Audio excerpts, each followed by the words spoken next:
All right, I'm here with Rabbi Wax from Clinton. Thank you. Okay, yes, thank you. You just watched that story.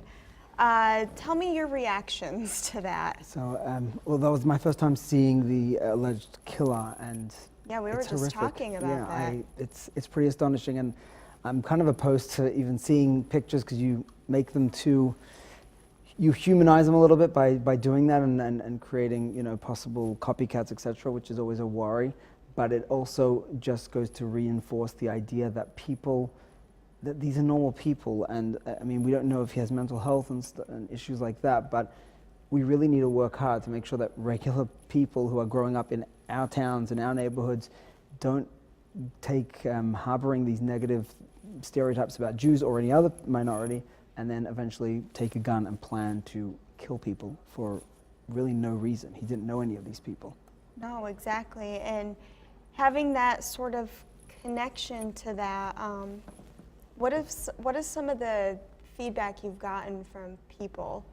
So, I mean, as you know, this is the second time in 6 months that a synagogue has been, yep. and it's really affecting the whole Jewish community. This time, because it's a Chabad, it might hit a bit closer to home for us because it's part of the Chabad worldwide network. Mm-hmm. But in terms of it, this is a Jewish community really mourning, is in mourning because of this. But the real tragedy here, and we've been getting a really amazing and heartwarming feedback. Somebody actually came to tell us about it because during the day that it happened, we were observing the Sabbath, which we don't use any electricity or anything, so we wouldn't have found out about it till after sundown on Saturday, if not for Vic Pillman, who's the JCC executive director, and another gentleman who actually came by to let us know about it and make sure that we were okay, etc.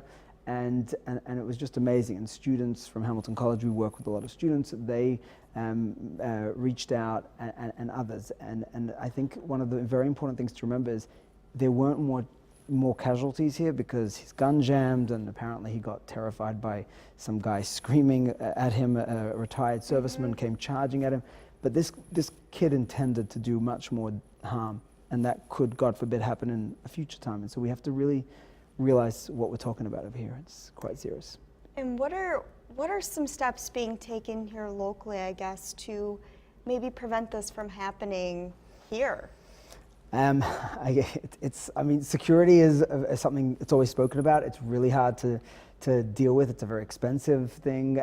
So we are talking to the JCC. They have connections with the local authorities, local police force, etc.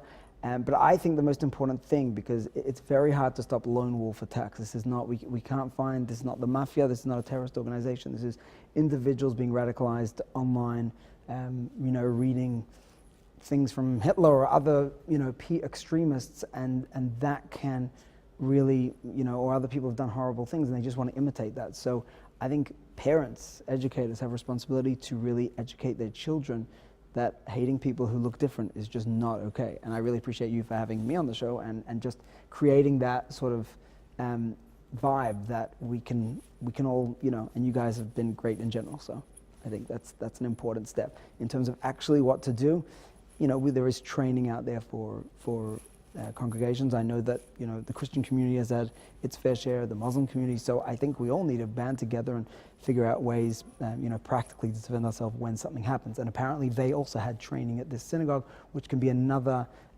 factor as to why it wasn't worse than it was. They were a little bit more prepared than, say, a synagogue before 6 months ago.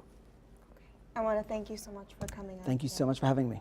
All right. Here's what you can find